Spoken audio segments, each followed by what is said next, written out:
How much is $1 really worth? A dollar, just a coin, a tiny piece of metal that most people wouldn't even bother to pick up from the sidewalk. But for Rachel Monroe, that single dollar was about to rewrite her entire life. When her grandfather's will was read, the room erupted in laughter. Her cousins inherited millions. Rachel? She got a single silver coin, engraved with his initials. The family called it poetic justice. The lawyer called it symbolic. But Rachel, she called it the final insult. Until the next morning, when that same lawyer showed up at her diner and whispered 4 words that changed everything. Your inheritance isn't complete. And from that moment, her world split open. That single dollar would lead her through heartbreak, betrayal, a battle for her children, and a discovery so shocking it would expose corporate greed, buried secrets, and a hidden legacy meant to heal not just one family, but an entire world. This isn't just another inheritance story. It's about how hope can hide inside humiliation, how a single coin can hold more power than all the money in the world, and how one mother, called a failure by everyone she loved, turned her lowest moment into a movement that changed lives. If you think you've lost everything, wait until you hear what Rachel found. Because sometimes the smallest things carry the biggest secrets. Stay until the end. Because that single dollar, it's going to prove something no one expected. That love, purpose, and legacy are worth far more than gold.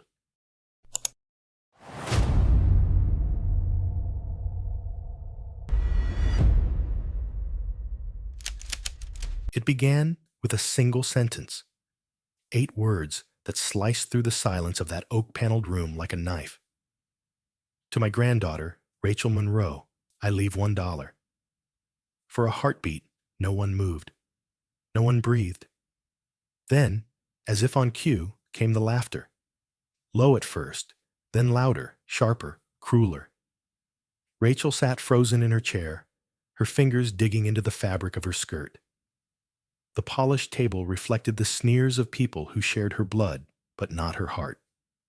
Her cousins, her aunts, the same family that once gathered every summer for cookouts on her grandfather's estate, now watched her with open amusement.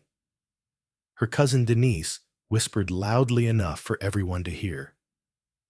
Guess Grandpa finally put a price tag on disappointment. The laughter swelled again. Rachel's throat tightened. Her lawyer, a man named Graham Pierce, cleared his throat and continued reading, his voice steady against the rising storm of smugness. The remainder of my estate, properties, businesses, accounts, and investments, will be divided among my other grandchildren. Millions, maybe tens of millions. Her heart thudded as he went on listing names, properties, numbers. Her name never came up again. By the time the will was finished, Rachel's cheeks burned with humiliation. When Graham finally turned toward her, his expression softened slightly. He reached into his folder and withdrew something small. A coin, heavy and gleaming under the light. A single silver dollar. He placed it gently in her palm. She noticed it immediately. Her grandfather's initials etched along the edge. E.M. Elias Monroe. Rachel let out a breathless, disbelieving laugh. "That's it?" she whispered. "That's my inheritance?" Graham's lips curved slightly. "For now." The room erupted again, mocking, scornful, merciless. Her cousin Troy leaned back in his chair. "Maybe you can frame it, Rach. Call it your contribution to family history." She wanted to vanish, to melt into the polished floor. Instead, she stood. Her chair scraped loudly against the hardwood, cutting through the laughter. "You can all keep your millions," she said. her voice trembling but clear. I don't need them. That wasn't entirely true. She did need money, desperately. But pride was the only currency she had left. As she walked out, Graham called softly behind her, Miss Monroe, please wait. But Rachel didn't. She couldn't. Outside, the cold November air bit at her cheeks. She stood under the bare oak trees that lined the driveway of the Monroe estate, staring at the coin in her hand. The engraved initials glimmered faintly in the weak sunlight. A single dollar. That was all she was worth to the man who'd once called her my little dreamer. She remembered summers at this house, picking tomatoes in the garden with her grandfather, listening to him talk about building something that would last longer than money. Back then, she believed him. Now, she wasn't so sure. Her phone buzzed. A text from her babysitter. Liam's science project broke again. Emma's asking when you're coming home. Rachel closed her fist around the coin. The metal pressed into her skin, cold and unforgiving. Her reality came rushing back. The unpaid rent, the diner shifts, the custody hearings that kept her awake at night. She took one last look at the mansion behind her, the manicured lawns, the grand windows, the family portraits that didn't include her anymore. Then she turned away. The next day, back at Harbor Street Diner, the air smelled of burnt coffee and fryer oil. Rachel worked the morning shift, smiling through exhaustion, balancing 3 plates on one arm like it was muscle memory. Every refill of black coffee, every polite, "Have a nice day," felt like another reminder that her life had narrowed to this. And in her apron pocket, the dollar coin sat like a secret she couldn't throw away. Between orders, she'd pull it out and stare at it. Sometimes she wanted to toss it into the tip jar just to be rid of it. Other times, she'd trace her grandfather's initials and wonder, why $1? Why not nothing at all? Maybe it was punishment. Maybe it was a message. Or maybe, though she didn't dare to believe it yet, maybe it was something else. When the door chime jingled, Rachel didn't look up right away. She was too busy scribbling down an order for booth 6. But when the familiar voice said her name, she froze. Miss Monroe, said Graham Pierce, the attorney from yesterday. Her pen slipped from her fingers. He stood there in a perfectly pressed suit, out of place amid the smell of bacon grease and the clatter of dishes. What are you doing here? She asked, startled. He smiled faintly. Delivering a message from your grandfather. A message? He wanted you to know, Graham said, lowering his voice, that your inheritance isn't over. Not yet. Rachel frowned. You've got to be kidding me. I got my dollar, and everyone got their laugh. What else is there? Graham slid a folded envelope across the counter. Something that can't be discussed here. Call me tomorrow. He turned to leave. Rachel stared after him, her heart pounding. The diner noise faded, the world narrowing to that one envelope. On it, in her grandfather's unmistakable handwriting, were 4 words that would change everything. Bring the coin tomorrow. The morning sun spilled weakly through the diner's fogged windows, staining the chrome countertops in dull gold. Rachel Monroe had been on her feet since 5. Her apron was already smudged with coffee stains, her sneakers squeaking faintly against the tiled floor as she weaved between tables. The morning rush had come and gone, leaving behind the smell of syrup and exhaustion. Her smile, polite but tired, had faded into muscle memory, something she could put on like lipstick. Need a refill, hon? The elderly man at booth 6 nodded, sliding his empty mug toward her. "You work too hard," he said kindly. "Every day," Rachel replied, forcing a small smile. "Keeps the lights on." It was half true. The lights flickered more than stayed on these days. Rent was late again. The custody lawyer hadn't returned her last call, and the school had sent another note about overdue lunch fees for her daughter, Emma. But she didn't let herself think about that now. She couldn't, because if she stopped moving, if she gave herself even a second to think, everything she'd been holding together might just collapse. The sound of the bell over the door broke her trance. Another customer. Another tip. Another few minutes to pretend everything was fine. She delivered 2 plates of scrambled eggs and hash browns, wiped down a counter, and caught her reflection in the mirror behind the register. Dark circles under her eyes. A small coffee stain on her sleeve. 32 years old and feeling about 50. And in her apron pocket, the coin. That single, shining dollar with her grandfather's initials engraved on the edge. It had been 4 days since the will reading, but the memory still stung. The laughter, the pitying looks, the way her cousin Troy smirked when he called her the family's charity case. Rachel clenched her fist around the coin. It was small, but solid, cold against her skin, like a promise she didn't understand. "Order up." She turned, balancing 3 plates along her arm, and moved through the maze of tables.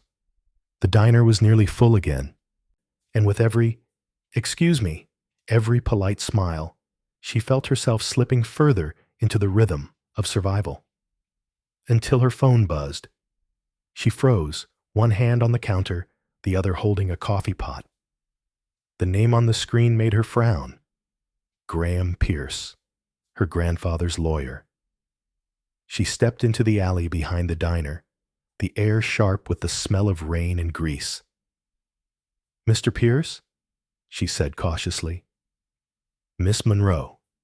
His calm voice came through the line. "Have you read the note?" Rachel blinked. "You mean the one that said, 'Bring the coin tomorrow'?" "Yeah, I read it. I just don't have time for whatever game this is." "It's not a game," he said. "That dollar is more than it appears." She gave a humorless laugh. "You sound like one of those fortune cookie writers." "Meet me tomorrow," he said, unbothered. "Noon. I'll pick you up after your custody hearing." Rachel hesitated. "My custody hearing is at 9. I don't know how long it'll take." "Then I'll wait," he said simply. "This can't wait another day." Before she could argue, the line went dead. She lowered the phone, staring at it as if it might explain itself. Another mystery. Another errand she didn't ask for. Back inside, her manager, a wiry woman named Jody, shot her a look. "If you're going to take personal calls, do it on your break." "Sorry," Rachel said, slipping her phone back into her pocket. The rest of the shift blurred. Coffee, tips, orders, bills. By the time the lunch rush ended, her head throbbed from lack of sleep. She found herself sitting on the back steps, staring at the coin again. The sunlight caught its edge, illuminating the faint engraving. E.M., her grandfather's initials. The same man who used to tell her stories about building something that mattered, who taught her how to dream big and live simply. And yet, he left her $1. It didn't make sense, unless it wasn't about money. She turned the coin over in her hand. There was something about it, an odd weight, a faint ridge near the rim. It wasn't like a regular silver dollar. But before she could look closer, her phone buzzed again. This time, it was a text from her babysitter. Emma forgot her inhaler. "Liam's asking if you'll be home tonight." Rachel sighed, her heart tightening. She texted back, "Tell them I love them. I'll be home soon." But she wouldn't be. The diner had called in someone sick for the evening shift, and she couldn't afford to say no. That night, after the last customer left, she wiped down the counter, counted her tips, $27.50, and stuffed them into her worn wallet. She pulled out the coin again, turning it over under the fluorescent lights. For a brief second, she thought she saw something, tiny letters etched along the inner rim. But when she blinked, they were gone. "Long day?" Jody asked, locking up. "The longest," Rachel replied, pocketing the coin. Outside, the rain had started again. Soft at first, then steadier. She pulled her jacket tighter and stepped into the night. She didn't see Graham's car parked across the street. Headlights dimmed.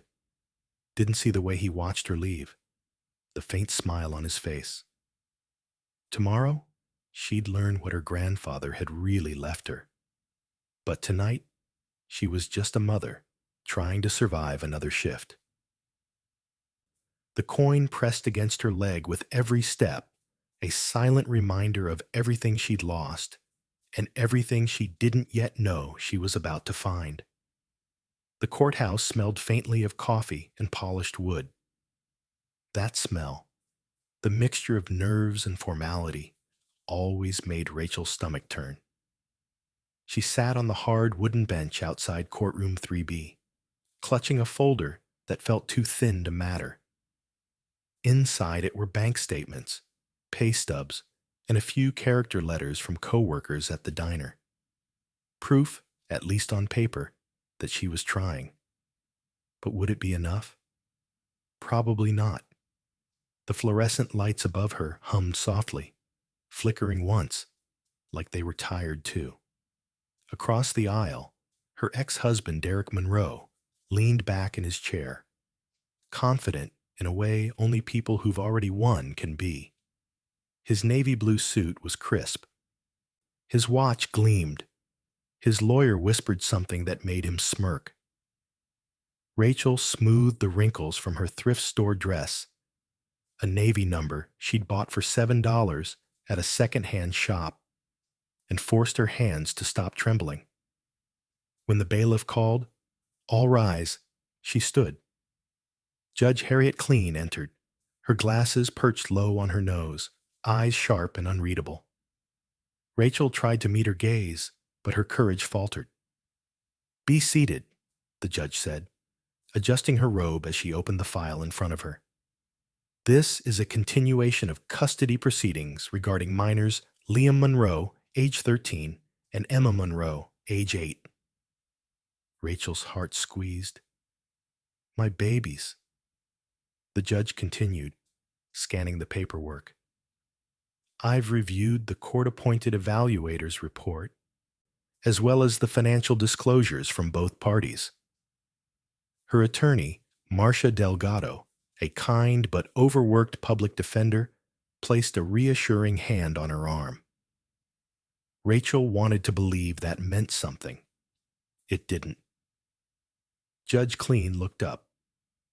"Mr. Monroe provides health insurance, private school tuition, and maintains the family home, offering a stable environment.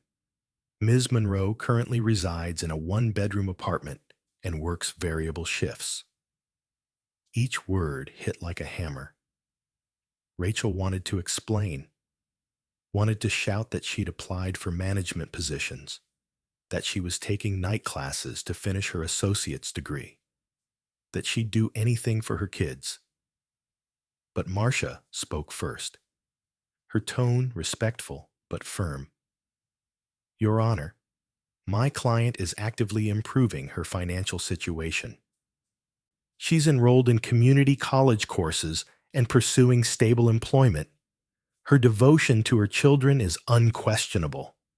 Before the judge could respond, Derek's lawyer, a gray-haired man with the polished calm of someone who'd never lost, stood. "Intentions don't pay the bills, Your Honor. The children's performance in school improves while they're in my client's care.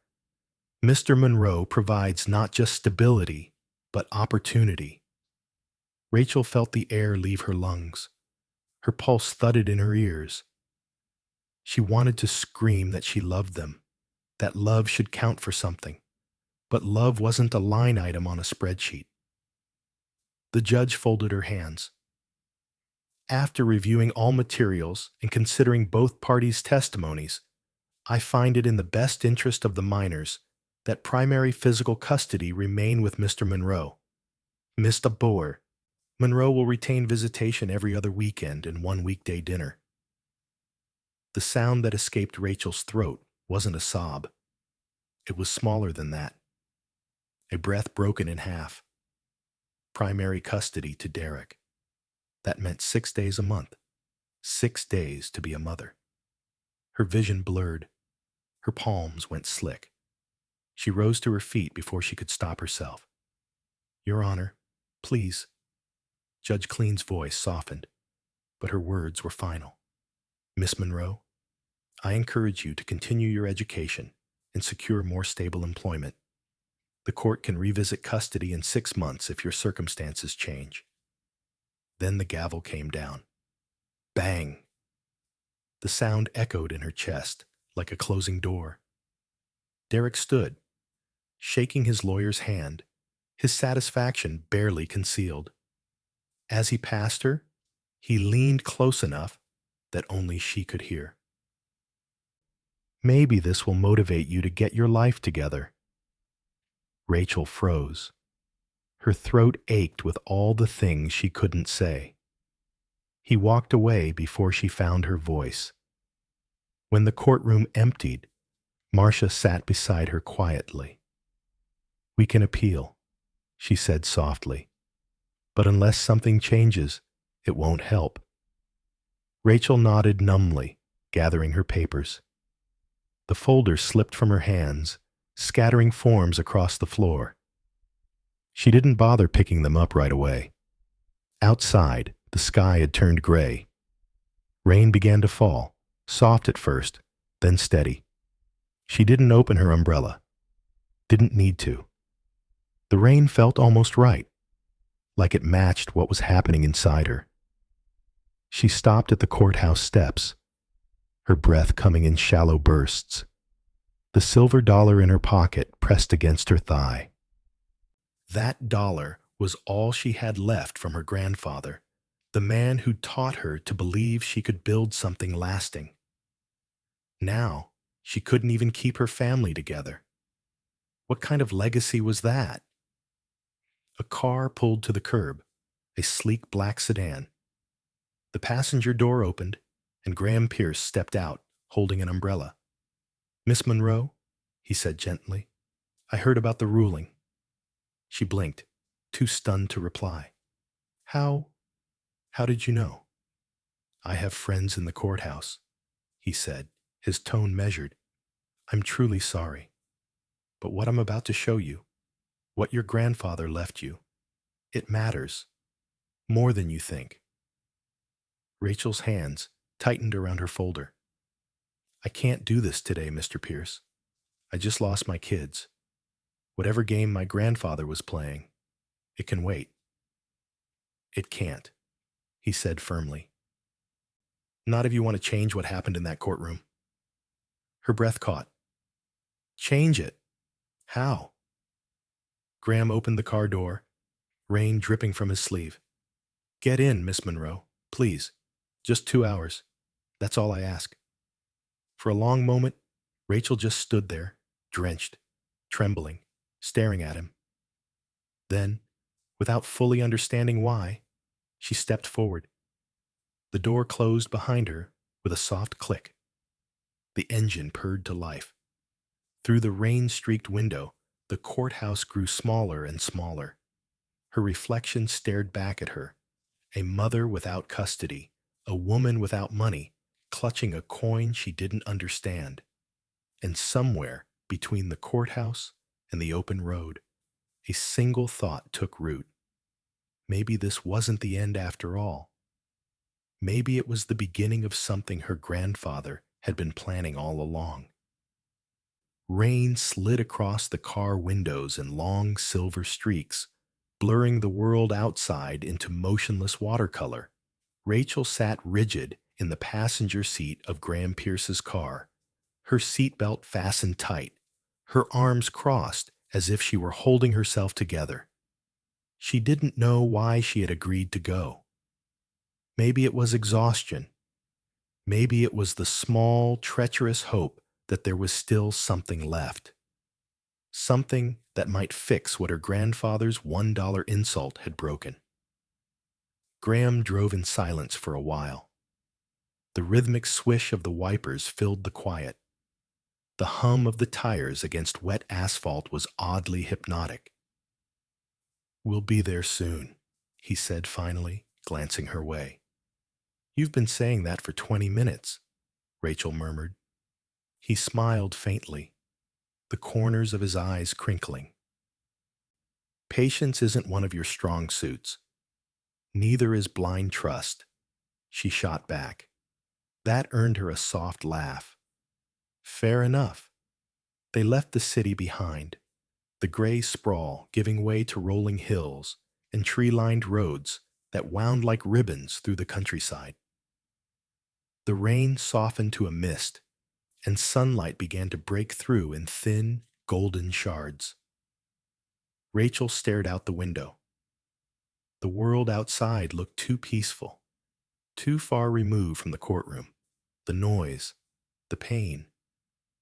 "You said my inheritance wasn't over," she said finally. "What did you mean?" "You'll see soon enough," Graham replied, his voice calm, controlled. "Your grandfather was unconventional. He believed in testing people." "Testing?" "Yes. He wanted to know what mattered most to them, money or meaning." Rachel scoffed softly. "Well, congratulations. I failed both categories." "I wouldn't be so sure about that." The car curved up a steep hill, the landscape opening wide to reveal a valley below. Mist clung to the trees, and a ribbon of river shimmered faintly in the distance. "Where are we?" Rachel asked, leaning forward. "You'll recognize the name," Graham said. "Your grandfather bought this land nearly 20 years ago. Hawthorne County." The name meant nothing to her. "He bought land here? For what?" Graham's eyes met hers in the rearview mirror. "For you." Rachel blinked. "What are you talking about?" He didn't answer. Not yet. Instead, he reached into the center console and pulled out a small, weathered folder. "He asked me to give this to you once we arrived." Rachel opened it slowly, half expecting another cruel joke.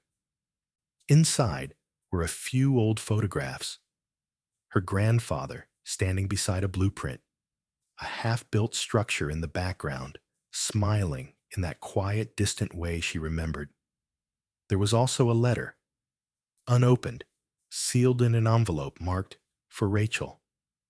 Her fingers hesitated over it.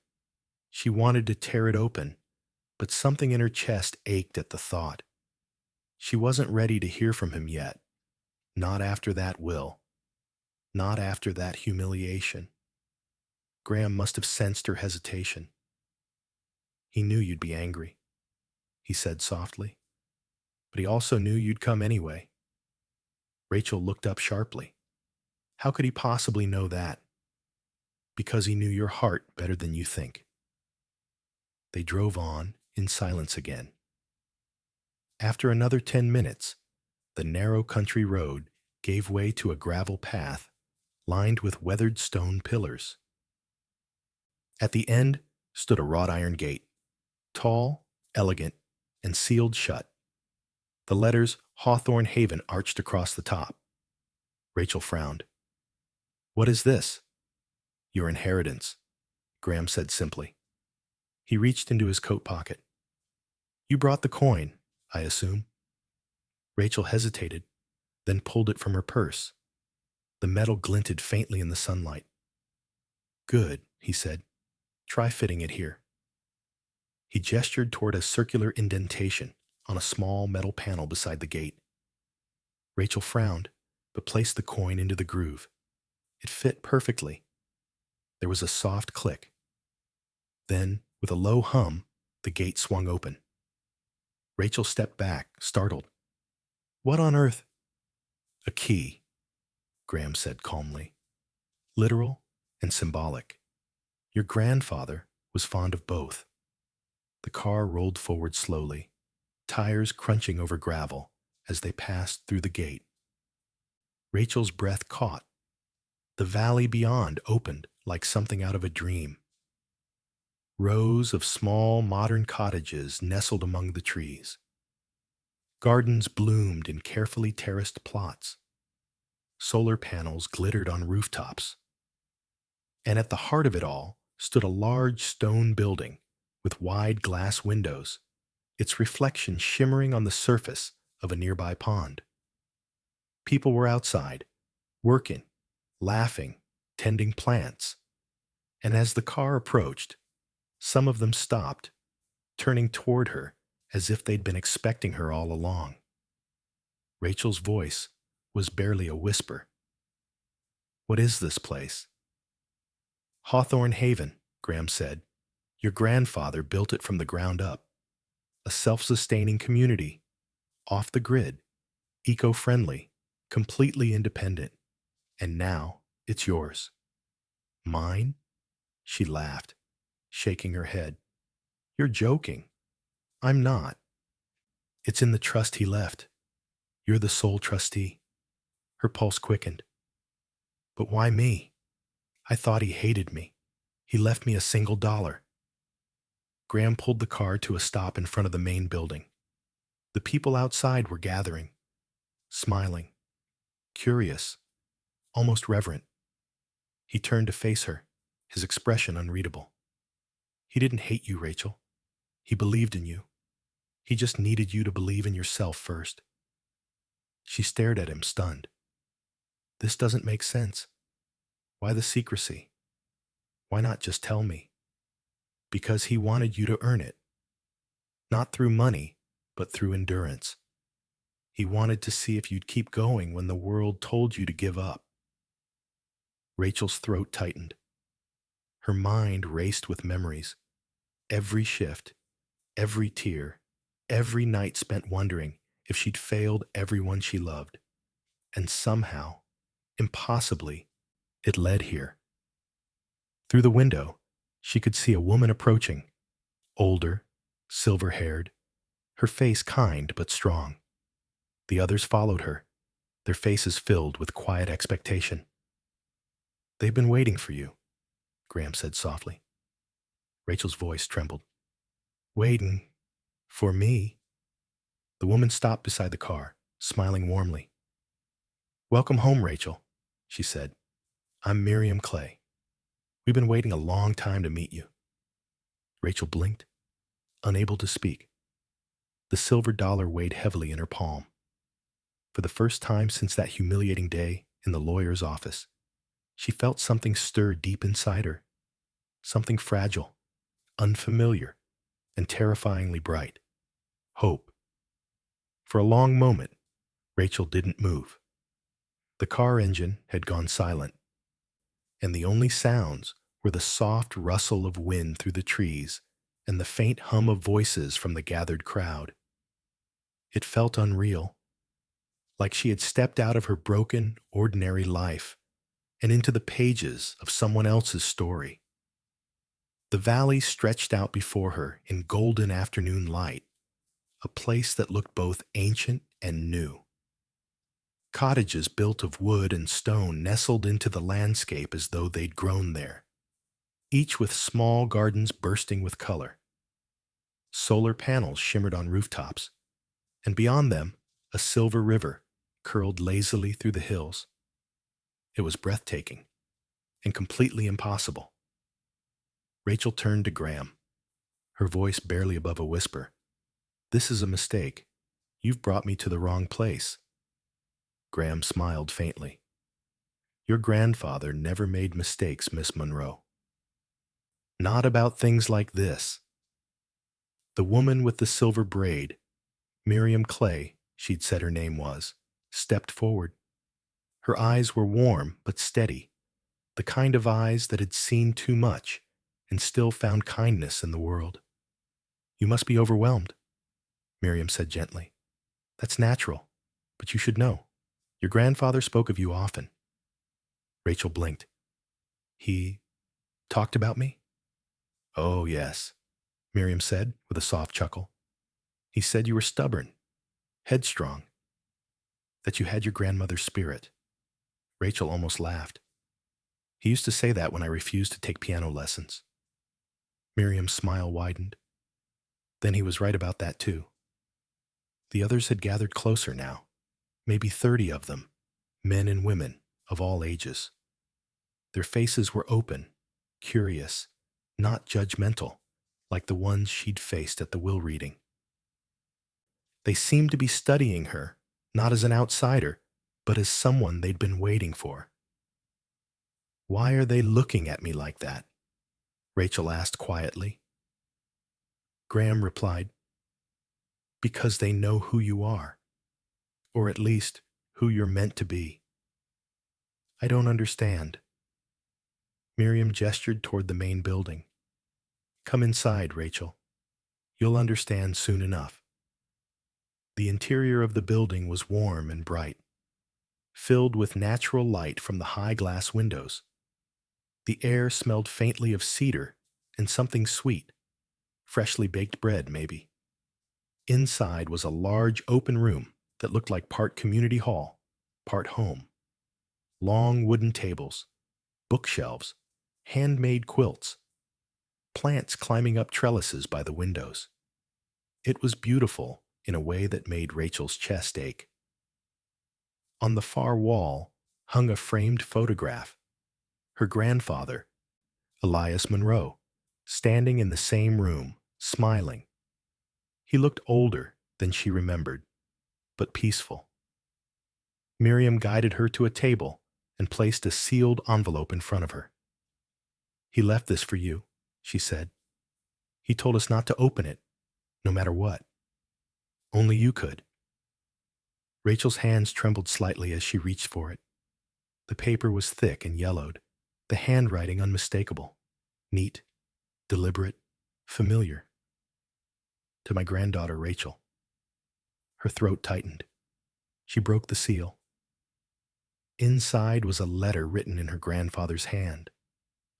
My dearest Rachel, if you are reading this, then you finally found your way to Hawthorne Haven, and that means you passed my test, though you likely don't see it that way yet. The dollar coin you hold is not money. It's a key to this place, and to the future I've been building in secret for the past 15 years. When you were 10, you once told me you wanted to build a town where everyone could help each other and no one felt alone. The world laughed at your idea, but I didn't. I saw in you the same stubborn hope that built this family long before wealth corrupted it.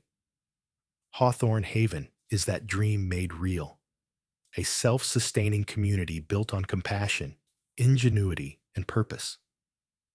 It's home to 60 residents, veterans, teachers, families, people rebuilding their lives. They are here because they believe in something bigger than themselves. The others, your cousins, your aunts, received money because that is all they value. But you, my dear Rachel, you value meaning, even if you've forgotten how to see it in yourself. So I leave you this place, this vision, and this responsibility. You are now the trustee of Hawthorne Haven. Graham will explain what that means. The community will guide you.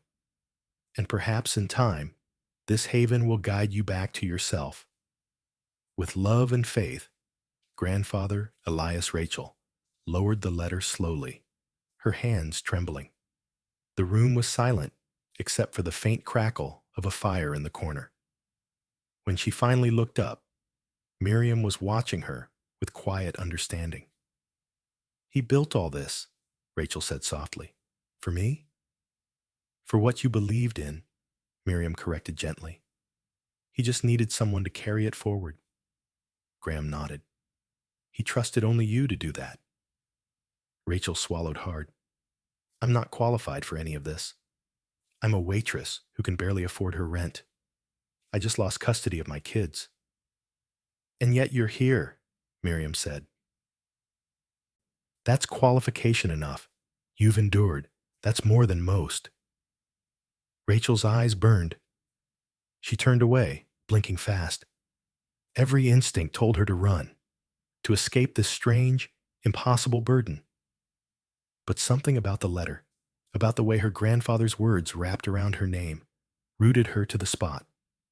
For the first time in years, someone, somehow, believed she was capable of more. What now? She asked, her voice small.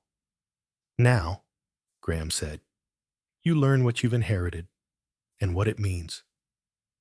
He reached into his briefcase and handed her another envelope. This one marked trustee orientation. But Rachel barely saw it. She was still staring at the letter in her hands, the words her grandfather had written just for her. Outside, the evening sun dipped below the trees, setting the valley ablaze with gold. Through the glass, Rachel could see the people of Hawthorne Haven moving through the twilight, working together, laughing, living. And for the first time in a long, long while, she didn't feel completely lost. That night, Rachel barely slept. The letter from her grandfather sat open on the small wooden table beside the bed, its words replaying in her mind like an echo she couldn't silence. You are now the trustee of Hawthorne Haven. It sounded surreal. Trustee of an entire community. Her. She lay in the dark, listening to the soft hum of crickets outside and the faint murmur of wind through the trees. There were no sirens, no traffic, no neighbors shouting through paper-thin walls. Just quiet. A kind of quiet she hadn't known in years, and yet her thoughts refused to rest. Every time she closed her eyes, she saw her children, Liam's serious face in that courtroom, Emma's small hand slipping out of hers. I have to fix this, she thought. I have to find a way back to them. When morning came, the sky over Hawthorne Haven glowed pink and gold. Miriam appeared at her door, holding 2 mugs of coffee. Hope you like it strong, she said with a smile. You'll need it. Rachel blinked sleepily. Why's that? Today, you meet the council, Miriam replied, and see what being trustee really means. Rachel groaned. Can I resign first? Miriam chuckled. You can try, but good luck with that. The community center was buzzing with activity. Tables covered with notebooks, maps, and charts filled the main hall. About 20 people sat in a loose circle, chatting in low, purposeful voices.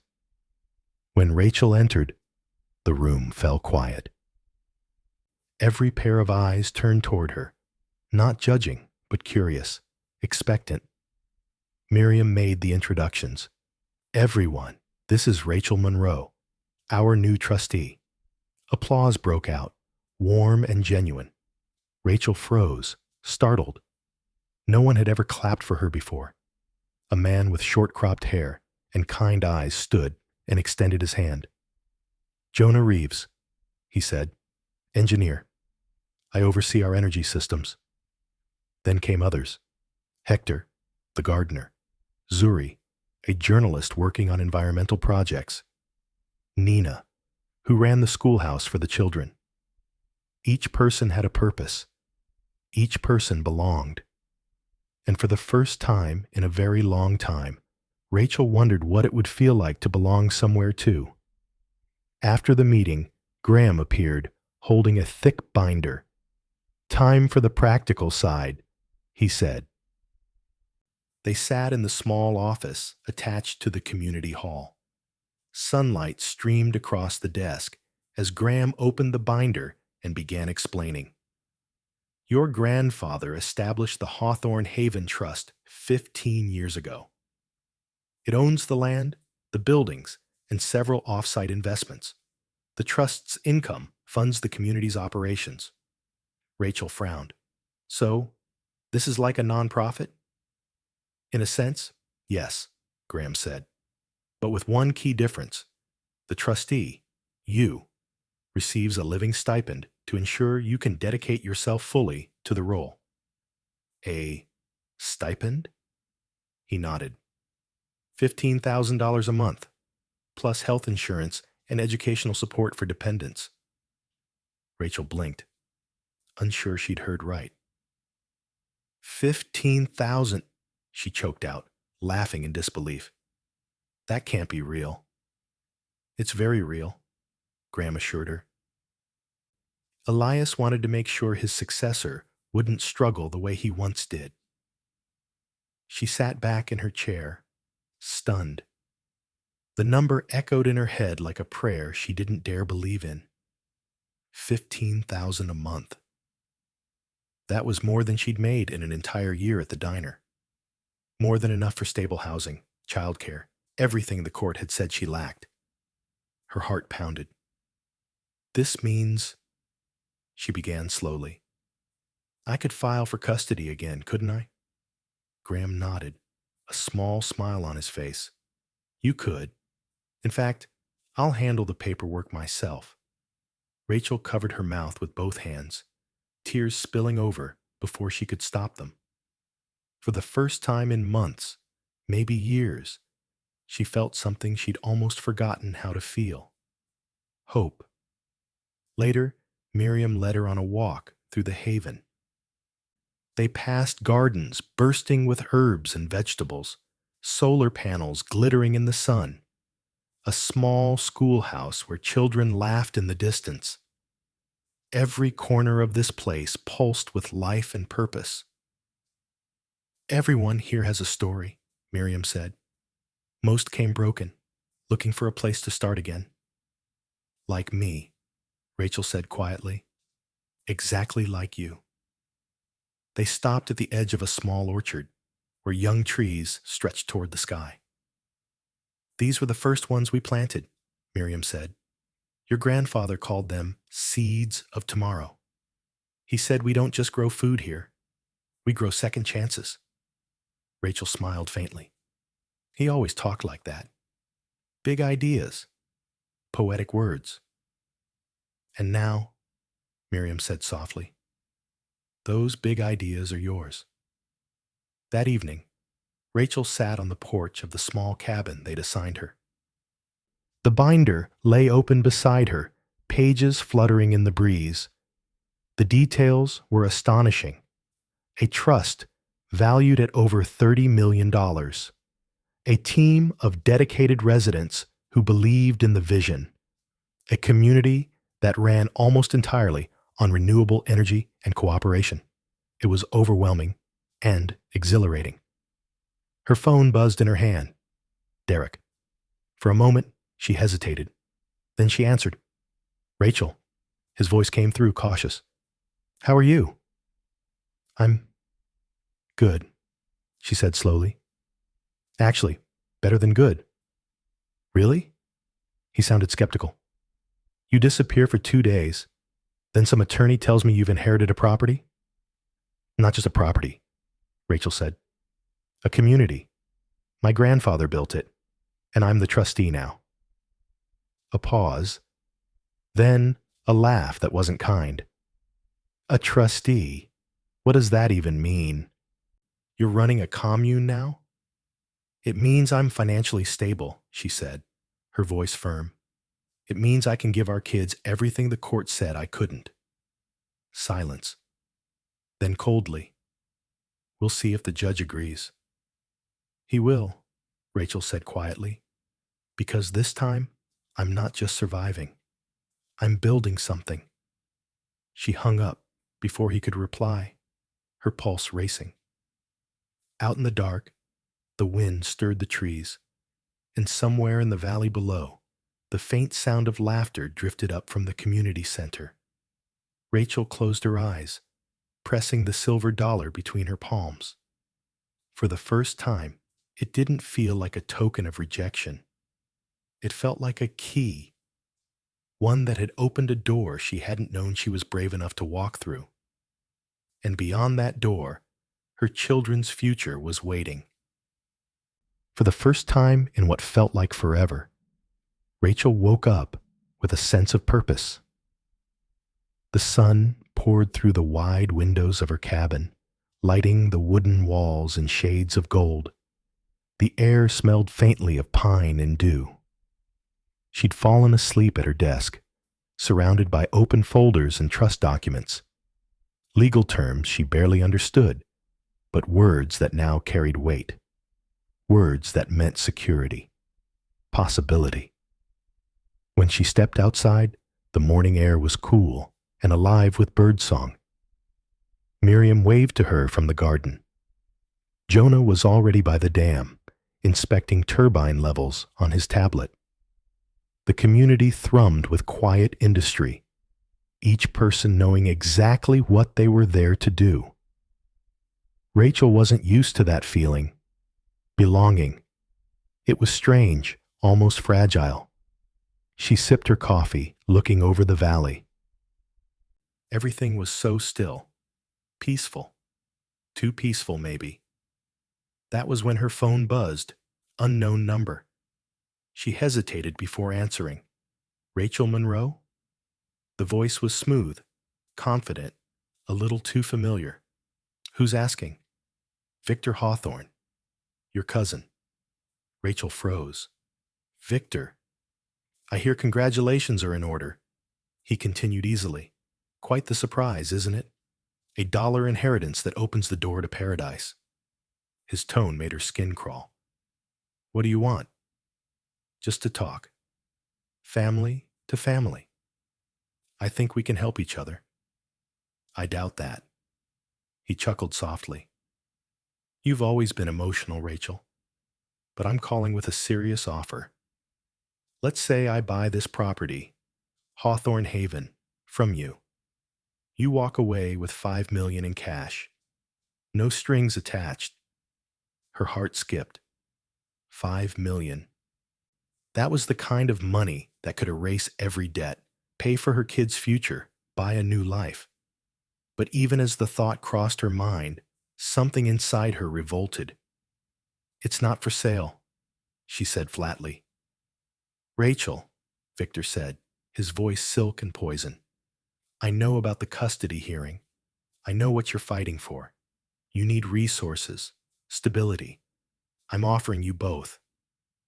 You're offering to erase everything my grandfather built, she snapped. You think you can buy that? Not buy it, protect it, he said smoothly. There's more beneath that land than you realize. Lithium, Rachel. Enough to power every clean energy battery in the state. Teradyne Minerals wants to mine it responsibly, and you'll get a share of the profits. Everyone wins. Except the people who live here, she said coldly.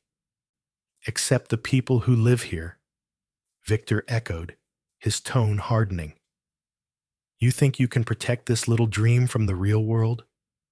You have no idea what you're sitting on. Rachel's grip tightened on her phone. If this is another one of your family's games. It's not a game, Victor cut in. It's business. And if you're smart, you'll take the deal before things get complicated. The line went dead. Rachel stared at the phone, her pulse racing. Complicated. What did that mean? By midday, the unease hadn't left her. She met Jonah at the dam, where he was recalibrating the monitoring system. You look like you've seen a ghost, he said, noticing her expression. She told him about the call, about Victor, about the offer, the lithium. Jonah's face darkened. That explains the survey drones we've been spotting lately. They've been flying low over the northern ridge. We thought they were wildlife mapping, but... He trailed off, frowning. They're looking for mineral deposits. Can they do that? Just fly over and scan our land? Technically, no, but Pterodine doesn't care much about technically. Rachel's stomach turned. So what do? We watch. We document everything, Jonah said. If they're planning something, we'll be ready. That night, the haven felt different. The laughter around the fire pit was softer, the music quieter. Even the stars seemed dimmer. Rachel sat alone on her porch, the silver coin rolling between her fingers. The cool metal grounded her, reminding her of her grandfather's words. He believed in testing people. Maybe this was another test, another storm she'd have to weather. Her phone buzzed again, this time a message from Graham. Rachel, I received word that Pterodine filed a property interest request with the county. It's a legal maneuver to challenge the haven's ownership rights. Don't panic. We'll counter it, but expect pressure. Rachel exhaled shakily. Pressure. That was one way to put it. Over the next few days, the tension grew like a shadow over the valley. Unmarked drones hummed overhead during the afternoons. Jonah caught one of them on the security feed and showed her the footage. Sleek, black, government grade. Too expensive for casual curiosity. Then came the trucks. 2 white SUVs parked outside the Haven gate one morning. Men in reflective vests, pretending to be surveyors. When Jonah and Miriam approached them, they left without a word. The following day, Rachel found tire tracks near the dam, fresh ones. By the third night, she couldn't sleep. Every creak of the cabin, every rustle outside made her jump. That's when a sharp knock startled her. She opened the door to find Jonah, drenched from rain. You need to see this, he said urgently. At the control station by the dam, the surveillance feed flickered. One of the cameras showed movement near the spillway. 2 figures in dark rain gear carrying equipment. Trespassers? Rachel asked, her voice trembling. Looks like it. They're messing with the control arms. Jonah zoomed in. The image was grainy, but she could make out one man's sleeve, emblazoned with the Pterodine Minerals logo. What are they doing? Hard to tell, Jonah said grimly. But whatever it is, it's not maintenance. The figures disappeared into the darkness. Rachel stood frozen, her heart pounding. Her grandfather had built this place as a sanctuary. Now it was under threat. And for the first time since she'd found the letter, she understood what being a trustee really meant. It wasn't just about running a community. It was about protecting it. The next morning, the rain had stopped, but the damage was done. Jonah found evidence near the dam. Tampered locks, corrosive residue on one of the spillway livers. Someone tried to disable the release mechanism, he said. If a major storm hits before we fix this... Rachel's voice was barely a whisper. The dam could fail. Jonah nodded gravely. Rachel looked out over the valley, over the homes, the gardens, the people who had trusted her. Then we fix it, she said. We fix everything. The rain began before dawn. It started as a whisper against the window pane, a steady rhythm that almost felt soothing. But by mid-morning, the whisper had turned into a roar. Hawthorne Haven disappeared beneath a gray curtain of water. The hills that had glowed gold under sunlight were now running with mud. The air was thick and electric. The kind of storm that carried warning, not cleansing. Rachel stood at the window of the community center, staring out into the deluge. Her reflection was pale and tense in the glass. Behind her, the hum of conversation filled the room. Voices low, uncertain. Jonah burst in, soaked to the bone, His expression said everything. "The dam's readings are spiking," he said breathlessly. "Water levels are rising too fast. The automatic spillway isn't responding." The room went still. Rachel turned. "You said we fixed the controls." "We did," Jonah replied. "Mechanically, it's fine, but the system's software isn't responding. Someone's overridden it." The realization hit her like a physical blow. Sabotage. Jonah nodded grimly. "We have about 2 hours before the reservoir overflows. After that, the lower homes are in danger." Miriam, standing by the doorway, paled. "How bad are we talking?" "If the spillway stays closed, catastrophic. We'll lose power, homes, possibly lives." Rachel's heart pounded in her chest. "What can we do?" "Manual override. But someone has to reach the control levers at the spillway." "In this storm?" Miriam asked. "There's no other way," Jonah said. "The release valves are jammed from the sabotage. We'll have to do it by hand." He looked at Rachel. "I'll go." "No," Rachel said firmly. "I'm going with you." "Rachel, this isn't a movie," Jonah said. "It's dangerous. Mudslides, falling debris." "This is my responsibility," she interrupted, her voice shaking but steady. "I'm the trustee, remember? If the dam fails, that's on me. Let's go." For a second, Jonah looked like he wanted to argue. Then he saw something in her eyes, the same fierce resolve that had once driven her grandfather. He nodded. "Fine, but you stay behind me, no matter what." The rain was relentless. Sheets of water lashed at them as they made their way along the flooded path to the dam. Mud sucked at their boots, and the roar of the river grew louder with every step. By the time they reached the control station, both were drenched and shivering. The air smelled like ozone and iron. Inside, the console lights flickered erratically, warning alarms pulsing in angry red. Jonah cursed under his breath. The system's locked. Whoever tampered with it knew exactly what they were doing. Rachel glanced at the window.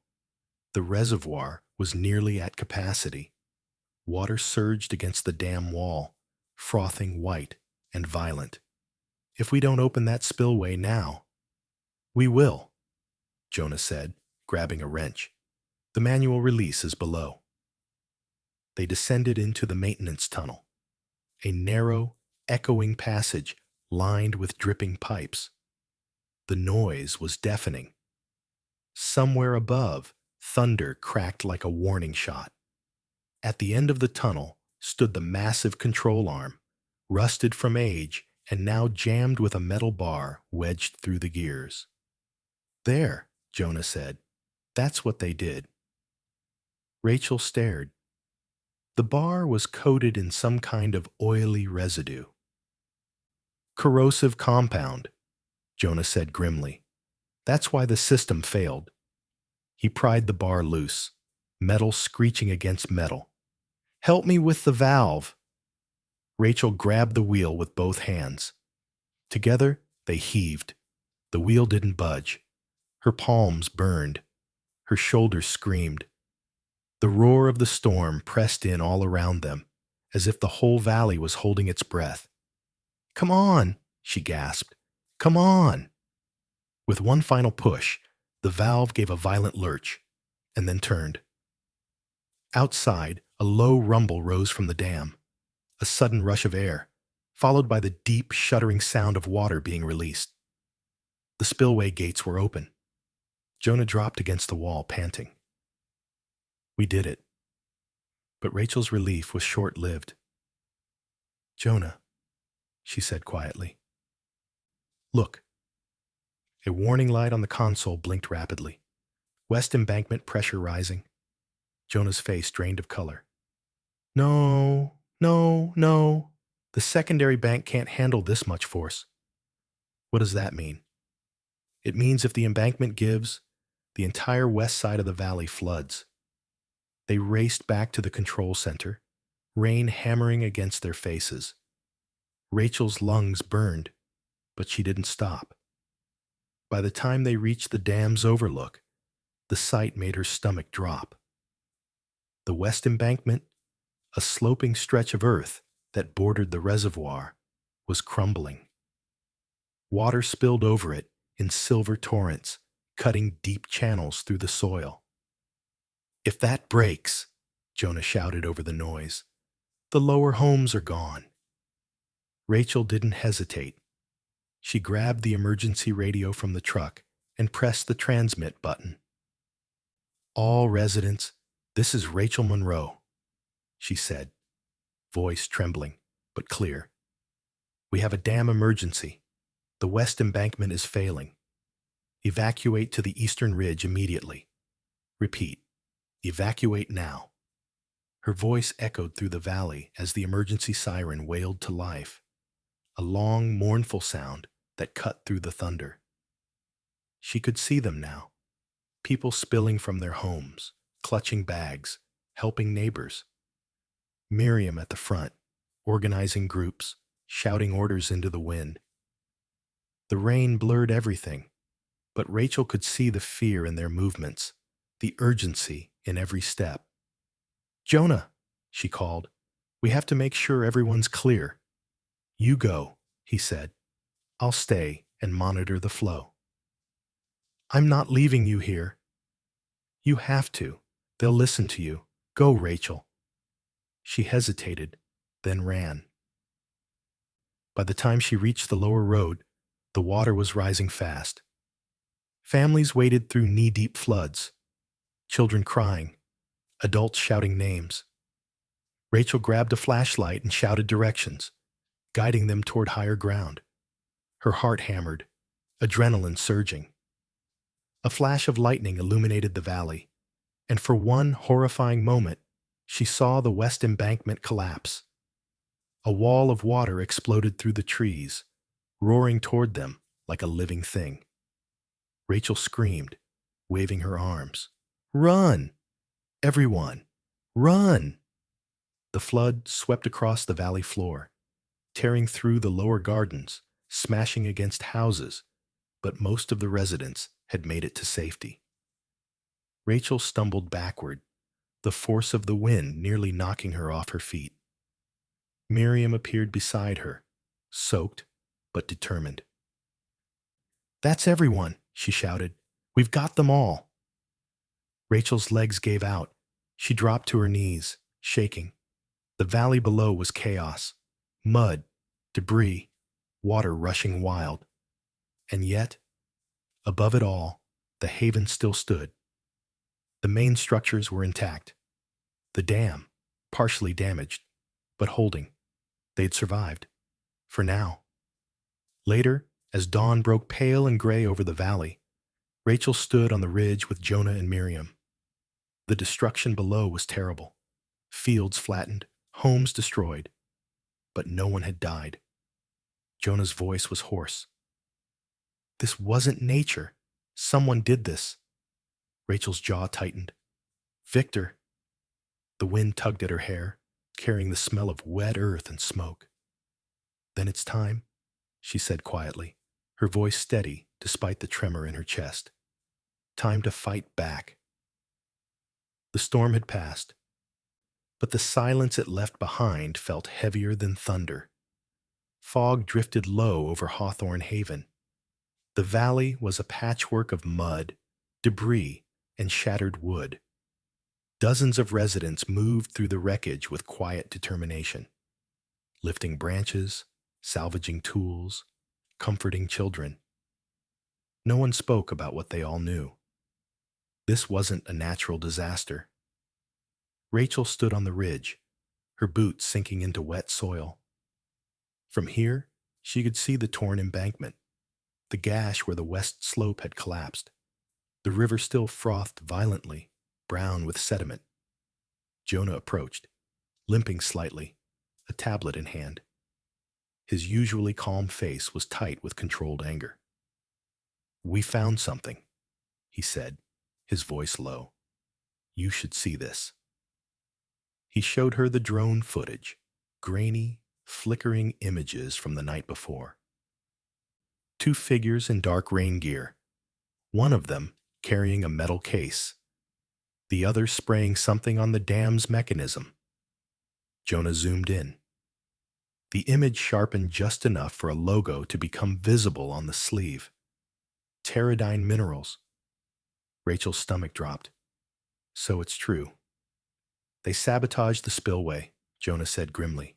They wanted the dam to fail. Why? She whispered. He hesitated. To make this land look unstable, unsafe. Once declared hazardous, they could petition the county to seize it under public safety redevelopment. It's a corporate land grab, Rachel. They wanted to drown us out, literally. Rachel stared down at the flooded fields. Fury began to boil beneath the grief. Then they picked the wrong woman to bury, she said. By noon, Graham arrived in his black sedan, mud splattering the sides as he pulled up near the community center. He stepped out, briefcase in hand, expression grave. I came as soon as I heard, he said. Any casualties? No, Rachel replied, but homes are gone. The orchard's half underwater, and we have proof of sabotage. She handed him the tablet. Graham's brows knit as he watched the footage. This is damning, pun intended. Rachel didn't smile. Can we use it? Absolutely. And if what Jonah's saying about their redevelopment petition is true, this crosses into criminal conspiracy. We'll file for an emergency injunction first thing tomorrow. Tomorrow isn't soon enough, Rachel snapped. They'll try something else. We need to go public. Jonah nodded in agreement. We have Zuri. She's a journalist. She's already been documenting everything here. Rachel turned to find Zuri standing nearby, her camera slung over her shoulder, eyes sharp and alert. You've got footage? Rachel asked. Zuri nodded. Interviews, environmental data, drone evidence, everything. I've been sending backups to a secure cloud server. If Pteridine wants to hide their mess, it's too late. Graham sighed.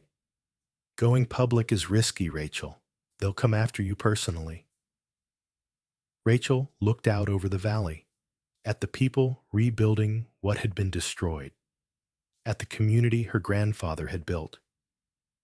They already have, she said quietly. Now it's our turn. That afternoon, they gathered everyone in the community hall. The building smelled faintly of wet earth and smoke, but it was standing, a symbol of resilience. Lanterns glowed along the walls, casting warm light over weary faces. Rachel stood at the front, her hands gripping the podium. For a moment, she didn't know how to begin. Then she remembered her grandfather's words. True leadership isn't about authority. It's about responsibility. She drew a steady breath. Last night, someone tried to destroy what we've built, she began. Not nature, not chance. People. Corporate agents working for Pteridine Minerals. They sabotaged the dam to make this land look unsafe, so they could take it from us. A ripple of gasps moved through the crowd. We have proof, Rachel continued. And with that proof, we're going to fight back. Not just for Hawthorne Haven, but for every place like this. For everyone who's ever been told they were powerless. Murmurs turned to nods. Determined faces replaced fearful ones. Miriam rose from her seat near the front. What do you need us to do? Rachel looked at her, then at Jonah, Zuri, and Graham. We start with the truth, she said. Zuri's going to publish the story. Jonah will compile all the technical evidence. Graham will handle the legal front. The rest of us help each other rebuild. Let's show them they can't break us. That night, the story went live. Zuri uploaded the footage, The photos, the testimonies, everything. The headline hit social media like wildfire. Corporate giant Teradyne Minerals linked to dam sabotage in sustainable community. By morning, the news had spread across national outlets. Environmental groups were calling for investigations. Local reporters swarmed the county courthouse. And Victor Hawthorne's name was everywhere. The next day, Graham called Rachel to his office in the nearby town. He greeted her with a grim smile. "You might want to sit down for this." He turned his laptop toward her. On the screen was a leaked email thread. Teradyne executives discussing containing the fallout from the Hawthorne incident. At the bottom of the chain, a familiar name appeared. Victor Hawthorne, CEO, Teradyne Minerals. Rachel's pulse quickened. Where did this come from? A whistleblower. Someone inside their PR department sent it anonymously this morning.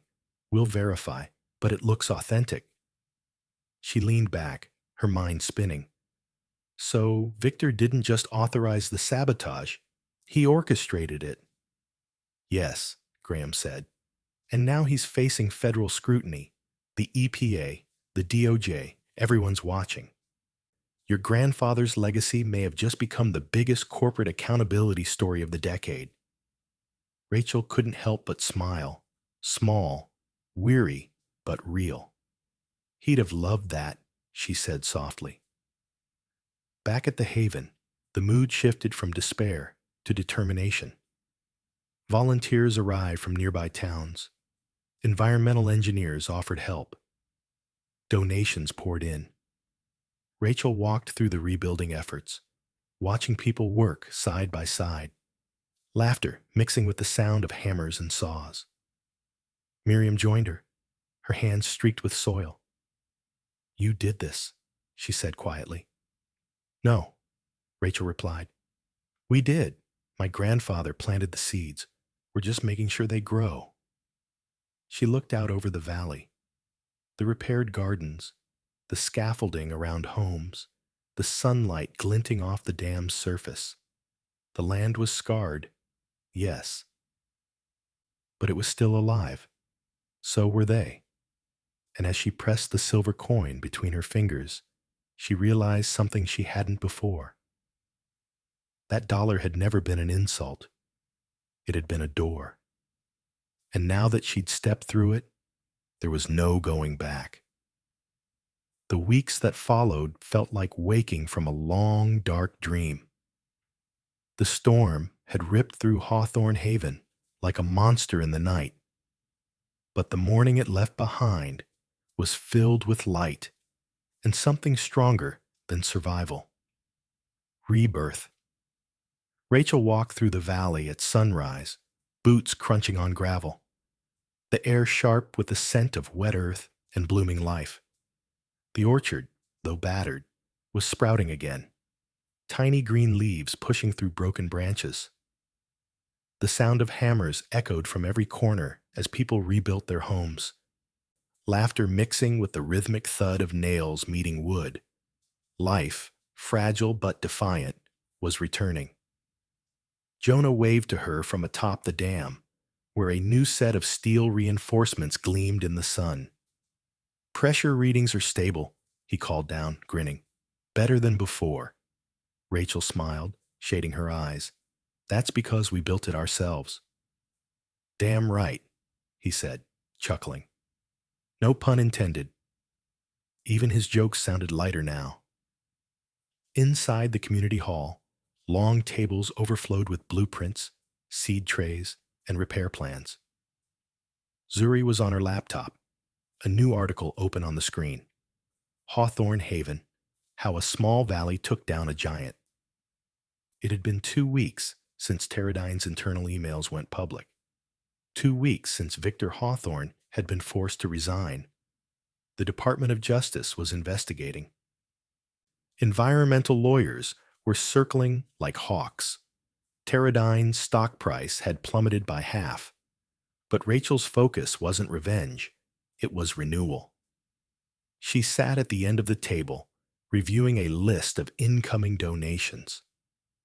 Thousands of dollars had poured in after the story broke. People inspired by the Haven's resilience, by the idea that an ordinary woman had stood her ground against power and greed. "You realize you've gone viral, right?" Zuri said, glancing up from her screen. "The internet's calling you the woman who fought the flood. There's even a hashtag." Rachel groaned.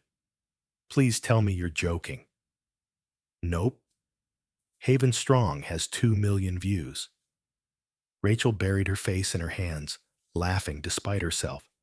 "I was just trying to keep everyone alive." "And that's why it works," Zuri said. "You're not a hero trying to be one. You're a mother who refused to give up. That's what people see." Rachel's smile softened. "A mother," she murmured. The word lingered, because she wasn't just fighting for the Haven anymore. She was fighting for her family. 3 weeks after the storm, Graham called. His tone was different, calm, confident, and a little triumphant. "Rachel," he said, "the custody hearing's been rescheduled." Her heart skipped. "Already?" "The judge requested it herself. Seems she's been following the news." Rachel exhaled slowly, the phone trembling in her hand. "Do you think we have a chance?" "More than a chance," Graham said. "You have financial stability, a verified income, housing, and an entire community backing you. I've prepared everything." When she hung up, she didn't cry. She just stood there for a long moment, staring at the valley below, her heart full to bursting. The courthouse felt different this time, brighter, lighter. Rachel walked in, wearing a clean blazer borrowed from Miriam, her hair neatly tied back. Graham walked beside her, briefcase in hand. Across the aisle, Derek sat stiffly, his expression unreadable. The same judge, Harriet Clean, presided again, but this time her tone was warmer. "Ms. Monroe, I've read the recent reports concerning your work at Hawthorne Haven," she began. "Quite an extraordinary accomplishment." "Thank you, Your Honor," Rachel said quietly. Graham stood, presenting the documents, proof of her trustee position, income statements, and community letters testifying to her leadership. When he finished, the judge turned to Rachel. "You've demonstrated remarkable progress. You've not only improved your circumstances, but you've built something that benefits others." She paused, then looked to Derek. "Mr. Monroe, do you have any objections?" Derek hesitated. For a moment, Rachel saw a flicker of the man she used to know, the one who'd once held her hand through the chaos of young parenthood. "No, Your Honor," he said finally, his voice quiet. "The kids, they need their mother." The gavel came down softly. Custody will be reinstated to joint status, with primary residence awarded to Ms. Monroe. Rachel's breath caught. The world seemed to tilt. It was over. No, it was beginning again. That evening, when she pulled up to the Haven with Liam and Emma in the back seat, the entire community was waiting. Miriam had baked pies. Jonah had hung a welcome home banner between 2 oak trees. Zuri had her camera ready, but kept it lowered, smiling instead of filming. Emma ran straight into Rachel's arms, her laughter bright and wild. Liam, trying to play it cool, hugged her quietly, his voice low. "I knew you'd win, Mom." Rachel knelt down, tears spilling freely now. "I didn't win," she said. "We did." Later, after the celebration quieted, Rachel sat on the porch with her children beside her. The night air was cool, filled with the hum of crickets. Emma pointed at the stars. "Grandpa said he used to make wishes on the first one he saw." Rachel smiled faintly, looking up. Then make one. Emma closed her eyes, whispering something only the stars could hear. When she was done, she handed the silver dollar to her mother. You should make one too. Rachel turned the coin in her hand, its engraving catching the moonlight. E.M. I already did, she said softly, and it came true. She looked out over the valley, the shining glass of the rebuilt dam, the glow of lanterns from every window, the sound of laughter echoing through the night. Hawthorne Haven was alive again, stronger than before. It wasn't just her grandfather's dream anymore. It was hers. The world had tried to drown her, but instead, she learned how to rise. The morning of the dedication ceremony dawned clear and bright. The valley shimmered beneath the sunlight, each leaf and blade of grass washed clean by the weeks of rain. For the first time in months, there was no trace of storm clouds, only blue sky and the quiet hum of a place reborn. Rachel Monroe stood on the rebuilt terrace overlooking Hawthorne Haven, her hands resting lightly on the wooden railing. Below her, hundreds of people had gathered: residents, volunteers, officials, reporters, and even a few faces from her past. A banner stretched across the main building, hand-painted by the community children. Seeds of Tomorrow, in memory of Elias Monroe. Her grandfather's name. The man who had started it all with $1 and a plan far bigger than anyone had realized. Rachel took a deep breath, feeling the coin in her pocket. It was still there, polished smooth from her touch, the engraved initials glinting faintly in the sunlight. E.M. She wasn't nervous about speaking, not anymore. She had learned that truth, when spoken from the heart, carried its own power.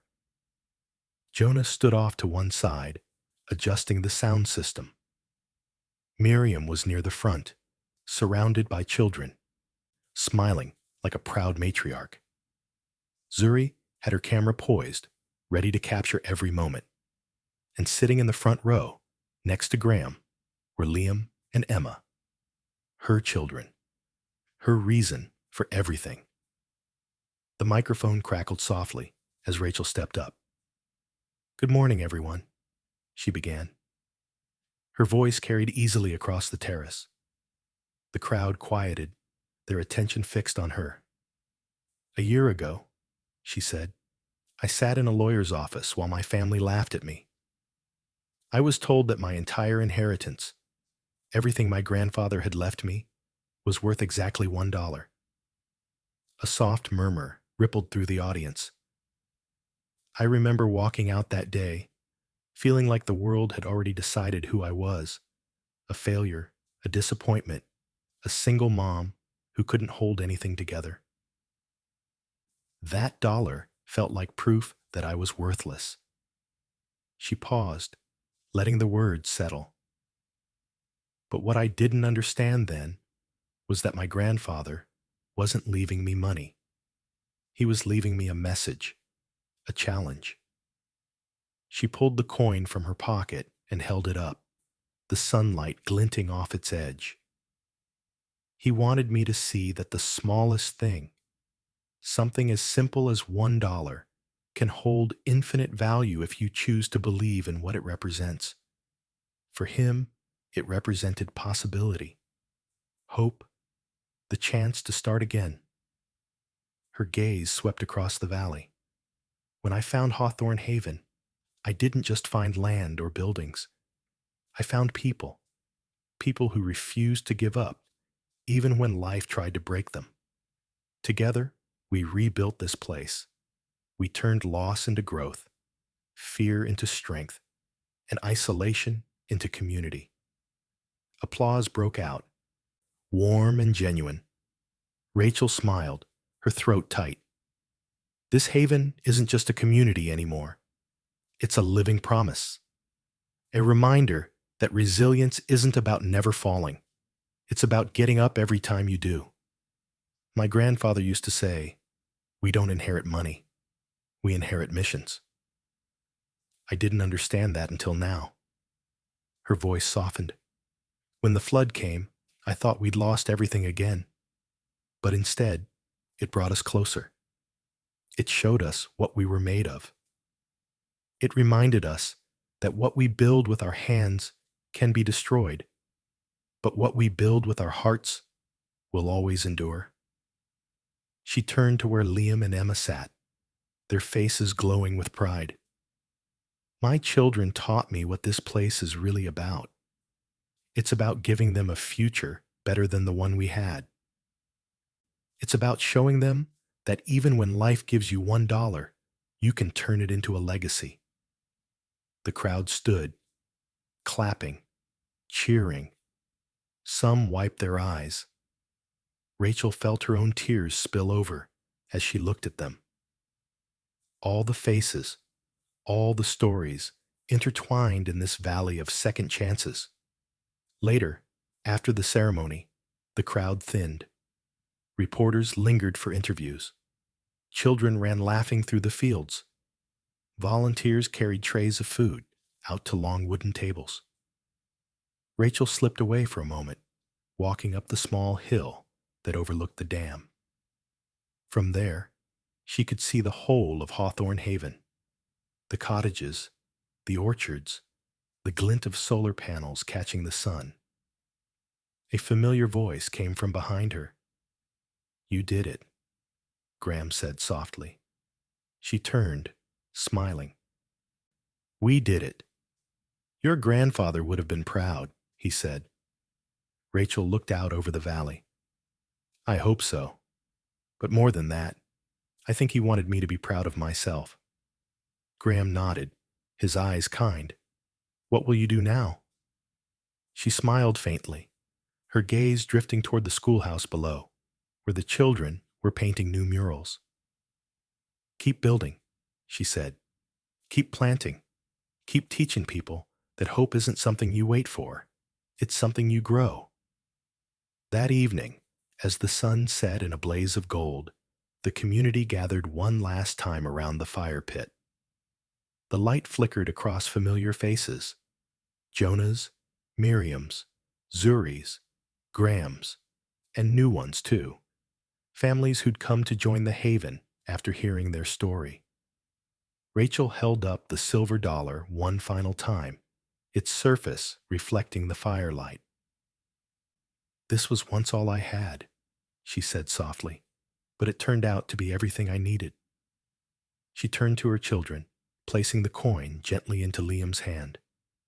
"Someday, this will be yours," she told him, "not as money, as a reminder that no matter how small something seems, it can change everything if you believe in what it stands for." Liam looked at her, his voice quiet but sure. "I'll take care of it, Mom." Emma snuggled against her, whispering, "Does this mean we're rich now?" Rachel laughed through her tears. "Yes, sweetheart, but not the kind of rich you can spend." The crowd chuckled softly, the sound of warmth and peace. Above them, the stars began to appear, clear, bright, infinite. Rachel leaned back, feeling the weight of the past year melt away. She had been broken, laughed at, underestimated. But now she was something else, whole, certain, alive. And somewhere, she hoped, her grandfather was watching, smiling, that quiet, knowing smile. "From a single dollar," she whispered, "we built a legacy." And in the glow of that night, surrounded by love, light, and laughter, she finally understood. Some inheritances aren't meant to be spent. They're meant to be shared. 1 year later, the laughter that once mocked Rachel Monroe has long faded. The family who once saw her as a failure now whispers her name with awe. Because the woman who inherited $1 didn't just find wealth, she found purpose. She built something the world couldn't ignore, a sanctuary called Hawthorne Haven, where broken people learn to grow again. Her grandfather had always believed that true wealth isn't what you keep, it's what you give. And in the end, that's exactly what Rachel did. She gave her children a home. She gave strangers a family. She gave a community a second chance. And from that one coin, engraved with love, tested by fire, she built a legacy that outlived the laughter, the greed, and the pain. So, what's the real worth of $1? Not in value, not in currency, but in belief.